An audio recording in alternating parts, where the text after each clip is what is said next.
Giving our kids free access to social media and phones at young ages. They are not ready for it. Their minds cannot cope with the dopamine. They can only have it up to a certain hour, and you take it away. They're children. You can take the phone away.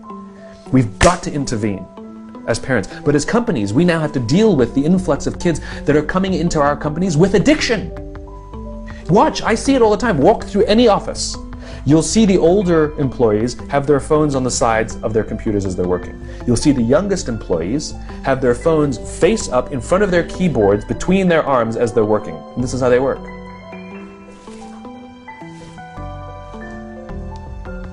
And the science is alarming. They did experiments on mice where they did the multitasking. They put flashing lights to mimic going from the computer to the cell phone, the computer to the cell phone to the TV. The mice that were exposed to the changing lights, it took them 3 times longer to solve a maze than the mice that weren't, and the damage was permanent. There is a subconscious reaction to these devices when we use them, okay?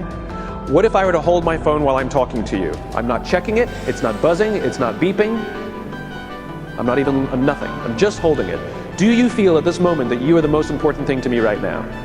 No, you do not. Because there is a subconscious reaction we have to the device. When it is out, it makes the people around us feel that they are less important. So when we're walking down the halls in our offices and somebody says, hey boss, can I ask you a question? You go, sure, what's on your mind? We've just told them they're not that important. Or we can go, sure, what's on your mind? And if you don't have a pocket, find a shelf, put it on the shelf, come back and say, sure, what's on your mind? When we show up to a meeting, or a lunch, or a dinner, with our colleagues, our clients, or our friends, or our families, and we put the phone on the table, we have announced to everyone in the room that they are not that important to us. And by the way, putting the phone upside down is not more polite. My favorite one is when the meeting or at a lunch with someone, that the phone will ring and the caller ID will pop up and they will go, I'm not going to get it.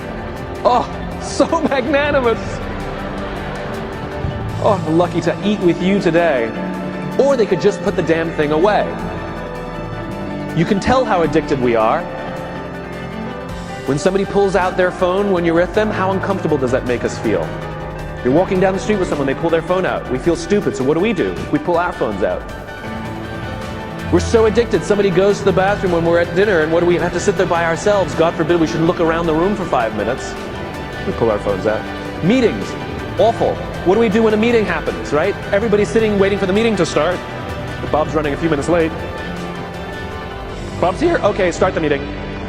Do you know when relationships are built? All that in between time.